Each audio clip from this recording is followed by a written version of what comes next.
나의 우울증, 무기력, 만성 피로 극복 이야기. 저자 나연구소 우경화. 지은이 우경화. 세상에서 가장 소중한 나를 연구하는 나연구소의 대표다. 오랜 시간 자신을 모르고 살았기에 삶이 행복하지 않았고 자신을 아는 것이 모든 성장과 변화의 시작임 깨달았다.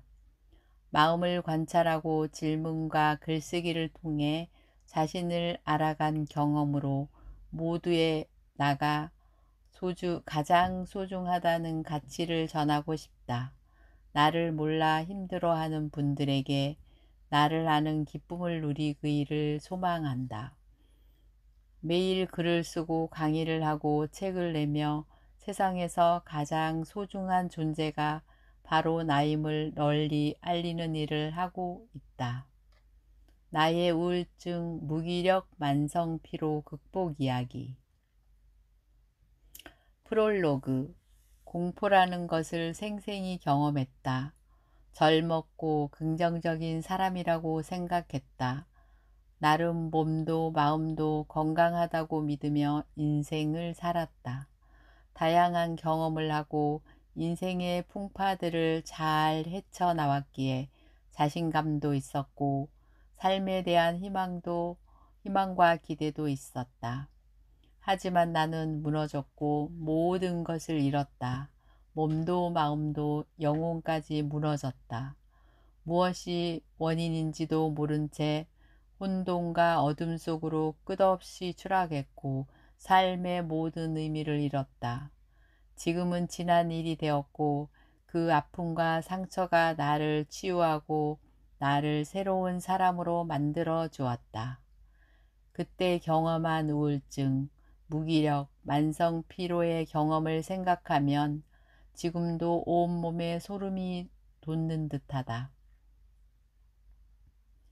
내가 왜 무기력, 우울증, 만성 피로를 겪었는지, 그때의 기분과 몸의 상태, 그리고 감정은 어떠했는지, 그리고 그것들은 어떻게 극복을 했는지에 대해 생각한 이야기를 담았다.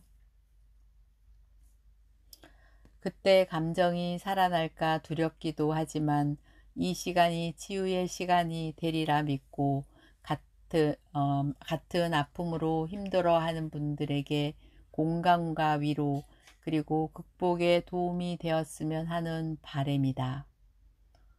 사람이 상처를 치유하는 것이 아니라 상처가 사람을 치유한다는 말처럼 그때의 경험은 감사하게도 나에게 새로운 인생을 선물로 주었다. 우경아 지음. 목차. 프롤로그.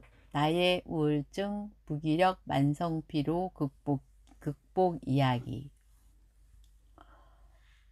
첫 번째, 나의 증상들. 두 번째, 내 증상의 원인들. 세 번째, 나의 극복 이야기. 네 번째, 그 후의 변화들. 에필로그. 나의 우울증, 무기력, 만성피로 극복 이야기. 나의 우울증, 무기력, 만성 극복 이야기. 내 증상들입니다. 공포스럽고 죽을 것만 같았다. 이 표현이 제일 적절한 것 같다. 교회를 막 다녔기에 하나님께 살려달라고, 살고 싶다고 수도 없이 마음속으로 외쳤다. 정말 살고 싶은 마음이 간절했다. 어둡고 무서운 늪에 빠진 기분이 들었고 내가 아닌 다른 사람이 된 것 같았다. 앞이 보이지 않는 기분과 감정이 들었고 나조차도 내가 왜 이런 상태가 되었는지 알 수가 없었다. 그래서 공포스럽고 무서웠다. 나의 증상들은 여러 가지였고 서로 연결이 되어 있었다. 우선 기억이 너무 나빠졌다. 정말 기억이 잘 나지 않았다. 과거의 일도 그렇고 최근의 일도 그렇다. 머리가 멍해졌다. 그리고 인지력, 이해력이 현저히 떨어졌다. 사람들과 대화를 나누고 무엇을 들어도 이해가 잘 되지 않았다.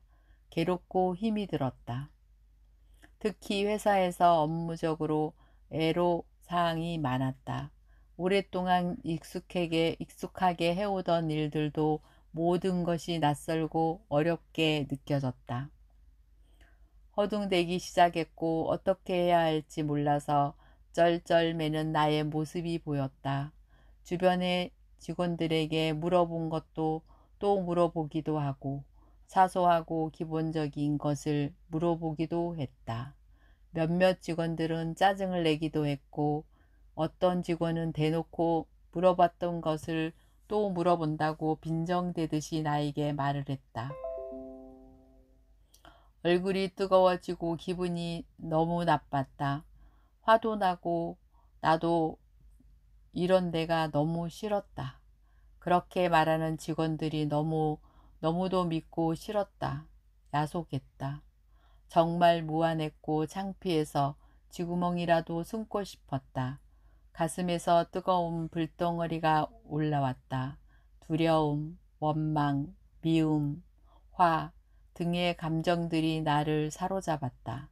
그렇게 되자 자연스럽게 자신감이 떨어졌다. 사람을 만나는 것이 두려웠고 거래처 분들의 전화를 받는 것도 힘이 들었다. 영업 및 업체 관리 일을 하고 있었기에 야근을 나가야 했고 사람들을 만나야 했는데 할 수가 없었다. 대인기피증까지 생긴 것이다. 계속해서 회사를 다니며 일을 할 수가 있을까 하는 걱정이 되었다. 몸과 마음이 계속 피곤하고 피로했다. 퇴근 후 집에 오면 녹초가 되었고 밥을 먹고 잠만 잤다. 주말에도 그랬다. 평소 하던 집안일도 할 수가 없었다. 청소, 빨래, 정리 등 늘 해오던 일들에도 신경이 써지지 않았다. 아내와 아이들에게 너무도 미안했지만 나도 어쩔 도리가 없었다. 주말에 놀아달라는 아이들과도 놀아주지도 못했고 어디 밖으로 다니기도 힘들었다. 어디를 가도 항상 아내가 같이 가자고 했고 아내의 뒤에 숨어 있었다. 마트에 가서 계산대 앞에서도 나에게 말을 걸까 두려워 아내의 뒤에 서 있었다. 혼자서는 아무것도 할 수가 없었다. 두려웠고 무서웠다. 나 자신이 너무도 한심하고 못나 보였고 이상했다. 지금 생각해도 아내에게 너무도 미안했다. 그때 아내 심정은 어떠했을까? 자신도 아이들 보랴 집안일 하랴 힘들 텐데 나까지 이러고 있으니 말이야. 힘겹게 시간을 보내고 퇴근하고 집에 오면 밥을 먹고 아이들을 재운 후 자기 전에 항상 술을 마셨다. 그때가 초여름이어서 주로 맥주를 마셨다. 술이라도 먹어야 할 것 같았다. 마시면서 계속 아내에게 하소연을 했다. 미칠 것 같다. 사람들의 말이 이해가 안 된다. 기억력이 너무 떨어졌다. 회사를 못 다니겠다. 쉬고 싶다. 계속 이런 이야기만 했다. 정말 그랬으니까. 만나는 사람들, 특히 친한 사람들에게 나의 증상들과 힘듦을 이야기했다. 모두들 나를 위로했고 잘 이겨내길 바랐다고 여러 가지 조언들을 말해 주었다. 운동을 해봐라. 좀 쉬어라. 병원에 가봐라. 마음을 편히 먹어라 등등.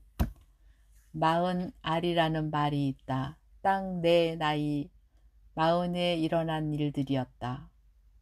회사에서 컴퓨터 앞에 앉아 있었다. 나는 또 되고 있었고 우물쭈물하고 있었고 무엇을 어떻게 해야 할지 몰라 헤매고 있었다. 심장이 요동치고 있었다. 나도 모르게 사직서를 쓰고 있었다. 더는 일이 하고 힘들었고 더는 일이 하기 힘들었고 도저히 계속 회사를 다닐 수가 없다는 생각이 들었다. 집에서 아내에게도 계속 말을 해왔었다. 힘들어서 더는 일을 못하겠다고, 한동안 쉬어야겠다고. 아내는 나를 이해도 하고 위로도 했지만 걱정이 많았다. 당장 일을 그만두면 수입이 끊어지니 그럴 만도 했다. 아내가 부업장을 운영하여 돈을 벌기는 했지만 아이들 학원비와 보험료는 내고 나면 남는 게 없었고 나머지 공과금, 생활비, 대출금 등은 모두 내 월급으로 해결하고 있었기 때문이다.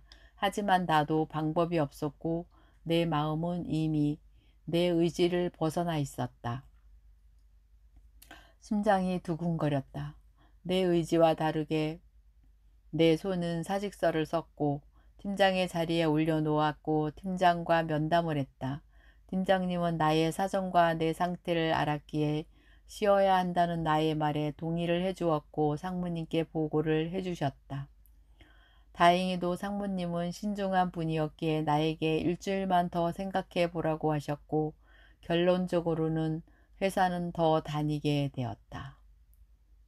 나의 우울증, 무기력, 만성피로 극복 이야기, 내 증상의 원인들. 몸이 아프니 자연스럽게 건강에 대해 관심을 갖게 되었다. 건강 관련 유튜브 영상도 보고 책들도 찾아보았다. 건강에 대한 관심을 갖게 되었고 공부를 하게 되면서 내 상황과 증상들에 대해 연구를 해보게 되었다. 그리고 그 덕분에 감사하게도 건강에 대한 그동안 몰랐던 지식과 지혜들을 얻게 되었다. 모든 것은 일상생활의 습관에서 비롯된 것이라는 생각이 든다. 내가 생각하는 원인은 크게 세 가지다. 식습관, 운동 부족, 그리고 스트레스다. 책, 당신은 내일을 고칠 수 있다를 보면서 먹는 것과 장 건강의 중요성에 대해서 많이 알게 되었다. 내 고향은 경상도 안동이다. 어려서부터 음식을 맵고 짜게 먹는 습관이 있다. 싱거운 것은 맛이 없다고 느낀다. 밥을 먹어도 항상 국에 말아 먹거나 찌개가 있어야 했다. 기름진 음식들과 면 종류, 빵, 과자, 고기, 치킨, 단 음식 등의 음식들을 좋아했고 즐겨 먹었다. 책을 보며 장이 제2의 뇌라는 것을 알게 되었고 먹는 것의 중요성을 다시금 알게 되었다. 특히 밀가루에 들어있는 글루텐이라는 성분이 사람의 몸에 매우 나쁘다는 것을 알게 되었다. 그때부터 과자, 간식 등은 줄이고 먹는 것에 신경 쓰기 시작했다. 몸과 장에 부담이 없고 편안한 음식을 찾아 먹기 시작했고 땅콩을 주로 먹고 야채, 과일, 채소 등도 맛은 없지만 잘 챙겨 먹게 되었다. 다음은 운동 부족이다. 나는 운동을 거의 하지 않았다. 어려서부터 마음과 심리, 정화와 치유 등에는 관심이 많아서 그런 쪽으로 책도 보고 공부도 했다. 그래서 그런지 항상 몸보다는 마음이 더 중요하다고 생각을 해왔다. 시간이 지나서 알게 되었지만 마음과 영혼을 담고 있는 몸이 바로 서고 건강해야 정신도 맑아진다는 것을 알게 되었다. 몸이 먼저다라는 말도 있듯이 말이다. 내 증상들에 대한 고민을 이야기하면 주변에서 운동을 하라는 이야기들을 많이 했다. 회사 동료들도 그랬고 상담을 한 교회 목사님도 운동의 중요성을 강조했다. 그래서 운동을 해야겠다고 마음을 먹었다. 회사 같은 팀의 직원이 평소에 자전거를 타고 있는 것을 알았기에 나도 자전거를 타야겠다고 생각했다. 주말에 동네에 있는 자전거 집에 가서 12만 원을 주고 중고 자전거를 샀다. 그날부터 혼자서도 타고 아이들과도 함께 탔다. 퇴근 후에 저녁에도 타고 주말에도 타곤 했다. 자전거로 시원한 바람을 쐬고 달리면 기분 전환도 되고 상쾌한 감정이 들어서 좋았다. 자전거를 타면서 몸이 조금은 가벼워짐을 느꼈다. 그리고 아침 저녁으로 시간을 내 산책 삼아 아파트 단지나 동네를 걸어 다녔다. 마지막은 스트레스다. 나이 40이 되고 회사에서 경력이 오래되면서 알게 모르게 회사 업무적인 스트레스와 미래에 대한 불안감 등으로 심적 부담과 압박이 컸었나 보다. 아프기 전에 100% 나의 잘못은 아니었지만 어찌됐든 담당이 바뀌고 내가 맡게 된 업체의 물건이 잘못되어 그 일을 수습하는데 많은 힘과 에너지가 들었다. 납품한 물량의 금액도 컸고 수량도 많아 그 일을 수습하는데 많은 시간과 에너지가 소비되었다. 그 과정에서 이전에 없던 큰 스트레스를 받았다. 내 나이 또래 직장인들이면 누구나 회사에서 중간 관리자급으로 회사 내에서의 책임과 기대도 크기에 업무량도 많을 수밖에 없다. 또한 사회적으로 생활 수준이 높아짐에 따라 평균 수명은 늘었지만 평생 직장이 거의 없는 현실이었기에 일할 수 있는 시간이 줄어들었다. 하지만 아이들은 아직 어리기에 돈을 벌어야 하는 시간은 많이 남아있다. 이런 외적인 요인으로 회사를 언제까지 다닐 수 있을까 하는 고민들, 회사를 그만두며 무엇을 해서 먹고 살아야 하는 걱정 등에 늘 마음이 무거웠다. 이런 고민은 나뿐이 아니라 같은 회사를 다니는 모든 직원의 고민이기도 했다. 이런 내 몸에 좋지 않은 식습관, 운동 부족, 회사 내 업무적인 사건, 스트레스 부담, 그리고 미래에 대한 걱정과 불안 등이 겹치면서 나는 지쳤던 것 같다. 또 하나 중요한 것은 그런 과정에서 적절히 휴식을 취하지 못했고 몸과 마음에 쌓인 나쁜 기운들은 적절히 풀어내지 못했다. 이러한 것들이 원인이 되어 나는 우울증, 무기력, 만성 피로라는 결과를 만나게 되었다. 나의 우울증, 무기력, 만성 피로 이야기 세 번째, 나의 극복 이야기. 식습관을 조금씩 바꾸어 나갔고 자전거 타기와 걷기 등의 운동을 꾸준히 했다. 그리고 정신 건강을 위해 마음을 편히 먹기 위해 노력했고 그 의지로 되지 않는 일에는 너무 스트레스를 받지 않으려고 애를 썼다. 마음 공부도 많이 한 것 같다. 교회를 다니며 하나님께 기도도 하고 지금도 가끔 듣는 찬송가 천부여 의지없소서를 매일 들으며 지치고 힘든 나를 위로했다. 왠지 모르게 이 노래를 들으며 마음의 위안이 되었다. 하지만 나의 증상들은 조금 나아만질 뿐 사라지지 않고 계속되었다. 혹시나 뇌에 어떤 이상이 있는 건 아닌가 싶어서 아내와 병원들을 찾아다니기 시작했다. 동네에 있는 큰 병원인 쌍문동 한일병원 신경과에서 뇌 CT를 찍었다. 이상이 없기를 바랬지만 한편으로는 이상이 발견되는 게 당연하다는 생각도 들고 차라리 이상이 있었으면 하는 마음도 들었다. 그렇지 않고서는 내 증상들이 설명이 되기 어려웠고 이상이 있음이 발견되어 그 핑계로 일을 놓고 쉬고 싶은 마음도 있었다. 지금 생각해 보면 참으로 어리석고 나쁘고 철없는 생각이었다는 생각이 든다. 하지만 검사 결과 뇌에는 아무런 이상이 없었다. 다음은 한의원을 갔다. 원장님은 상담 후 스트레스와 과로라고 이야기했고 휴식을 적절히 취하고 기운을 보충해주는 한약을 지어 먹어보라고 했다. 그리고는 쌍문역에 있는 정신의학과를 갔다. 상담 후 의사 선생님도 스트레스와 부담감으로 생긴 것 같다면서 약을 먹어보라고 했다. 먹는 약을 처방받아서 한 번 먹었는데 너무 졸려서 그 후로는 먹지 않았다. 그리고는 얼마간의 시간이 흘렀다. 주말에 동네에서 창동 양말 축제를 하길래 아이들과 구경을 갔다. 그곳에서 지나가는 사람들에게 볼펜 같은 물건으로 머리와 손톱 위를 눌러주면서 지압을 해주는 한 무리의 사람들을 만났다. 나도 평소 지압 관심이 많았기에 받아보았고 누르는 곳마다 많은 통증을 느꼈다. 지압해주는 분과 이런저런 이야기들을 하다 원장님과 상담을 하게 되었다. 요즘 나의 증상과 몸 상태에 대해 말했더니 장과 단전이 약하고 기운이 위로 올라 많이 떠 있다고 했다. 전반적으로 에너지 흐름이 많이 막혀 있어 풀어야 한다고 했다. 그날이 토요일이어서 내일 센터에 한번 나오면 그 점검을 해주겠다고 했다. 좀 이상한 곳이 아닌가 하는 생각도 들었지만 무언가에 이끌려 나는 다음날 센터를 방문해서 그 점검을 받았다. 그곳은 단월드 창동센터였다. 그 점검을 받으며 나의 증상들과 상태를 말했고 원장님은 나의 몸 이곳저곳을 눌러보았다. 원장님은 나의 몸 여기저기가 막혀 있고 기가 잘 돌지 않고 단전과 장이 약하다고 알려주셨다.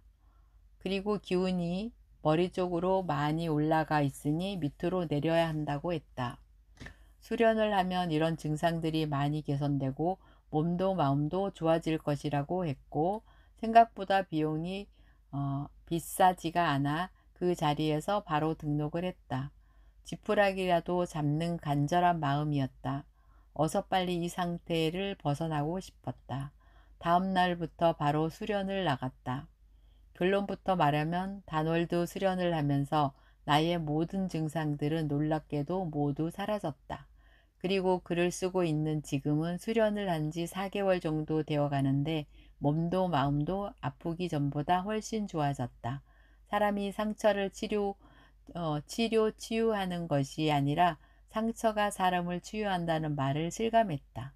몸의 기운, 즉 에너지가 좋아졌고 몸과 마음이 하나가 된 느낌이 들었다. 머리가 맑아지니 집중력도 좋아졌다. 단월도의 수련들이 나와 잘 맞기도 했고 그만큼 사람의 몸과 마음 그리고 의식 성장에 좋다는 것을 느꼈다. 간혹 단월드에 대한 이상한 소문들이 있었던 내가 경험한 단월드는 전혀 그런 곳이 아니었다. 다만 정규 수련 외에 진행되는 프로그램들의 가격이 비싼 건 사실이다. 최근에 받은 PBM이라는 의식성장 프로그램은 100만 원이었다. 2박 3일 프로그램이었다. 참고로 PBM은 파워 브레인이라는 말의 약자이다. 나도 처음엔 가격 부담으로 매우 망설였지만 받고 나서는 가격이 아깝지 않다는 것을 알았다. 의식의 깊이, 세상을 보는 눈 등이 확 달라졌다. 궁극의 평화와 통찰을 얻은 기분이 들었다. PBM 이후로는 정말 주변 사람들이 느낄 정도로 많이 좋아지고 달라진 나의 모습에 다 스스로도 놀랬다. PBM 수련 이후 직장에서 전에 없던 다른 누구도 하지 못한 일들을 큰 시각으로 해냈었고 다른 부서들과의 관계 개선 일도 추진을 했다. 또한 놀라운 것은 그 누구에게도 기가 죽거나 자아지지 않는 놀라운 에너지를 얻은 경험을 했다. PBM에서는 수련 전 매트릭스 영화를 보고 오라고 추천해 준다. 그 영화에는 이런 대사가 나온다. 생각하지 말고 인식을 해. 이 대사가 오랜 시간 나의 머리를 사로잡았다. 지나친 생각은 머리를 무겁게 하고 아프게 하고 행동을 하지 못하게 한다. 생각의 종류에는 여러 가지가 있지만 그중 많은 부분을 차지하는 것이 걱정, 근심, 불안, 부정적인 생각이 큰 것 같다. 하지만 인식이란 느낌이고 감각이고 알아차림이다. 머리가 가벼워지고 감각이 좋아지면 세상과 사람들이 더욱 잘 보이고 더욱 잘 들리고 잘 느껴진다. 처음 수련 때는 동작들이 어렵고 낯설었다. 하지만 금방 적응되었고 수련한 지 한 달 정도 만에 내 몸이 좋아짐을 느낄 수 있었다. 수승회가 하강을 배웠다. 말 그대로 찬 기운은 올리고 뜨거운 기운은 내리는 것이다. 단월도 수련 중에 많은 비중을 차지하는 것이 단전과 장의 에너지와 기운을 채우는 운동이다. 단전치기와 장운동이 바로 그것이다. 호흡과 명상도 마찬가지로 기운을 아래로 내려 단전에 집중을 하게 해준다. 접시 돌리기, 굴렁쇠, 장근술, 발끝치기, 온몸 두드르기 등의 운동도 꾸준히 해보면 정말 몸이 좋아짐을 느낀다. 인터넷과 유튜브 등을 보면 관련 영상들이 많이 나와 있고 따라하는 법과 효능 효과들이 잘 나와 있다. 내가 경험한 다놀드에 주려는 모든 운동과 명상의 정수라는 생각이 든다. 다른 명상도 접해보고 헬스나 배드민턴, 마라톤 등도 소소히 해보았지만 다놀드에 주려는 그 모든 영상, 호흡, 운동 등의 집약체라는 생각이 들었다. 단순히 근육과 체력을 좋게 하는 것이 아니라 몸의 기운을 올려주고 혈액순환을 원활하게 해주어 몸과 마음의 전반을 다 좋게 만들어준다는 것을 알았다. 다놀드는 뇌교육 전문이다. 뇌호흡, 전파, 진동 등의 수련에 정말 머리를 맑게 해주고 집중력을 좋게 해준다. 몸과 정신의 집중력이 좋아지자 자신감이 생기고 마음에 여유가 생긴다. 자연스럽게 삶의 모든 면이 다 좋아졌다. 나를 바라보는 시각, 상과 사람들을 대하는 태도, 일에 대한 감각과 집중력 등에서 많은 도움을 받고 효과를 얻었다. 주변 사람들이 나의 변화에 놀랄 정도로 기운과 에너지가 좋아진다. 지금의 내가 그러하니까. 그래서 나의 우울증, 무기력, 만성피로를 극복하게 해주는 결정적인 계기는 다놀드의 수련 덕분이었다. 나의 우울증, 무기력, 만성피로 극복 이야기. 네 번째, 그 후의 변화들. 다놀드 수련으로 나의 삶이 바뀌었다. 몸의 감각이 좋아졌고 몸에 집중하는 동안에는 다른 생각이 들지 않아 머리가 가벼워지고 맑아졌다. 걱정, 근심 많이 사라졌고 집중이 정말 잘 된다. 자신감과 여유가 생겨서 하는 일들이 다 잘 되고 의식이라도 하는 것이 높아져 삶을 한 단계 더 높이에서 바라보게 되어 나의 인생이 업그레이드된 기분이 든다.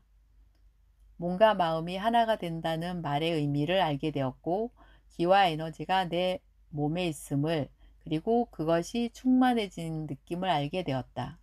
에너지가 부족할 때는 무리하지 말고 수련과 휴식 등으로 에너지를 채워야 한다는 것도 배우게 되었다.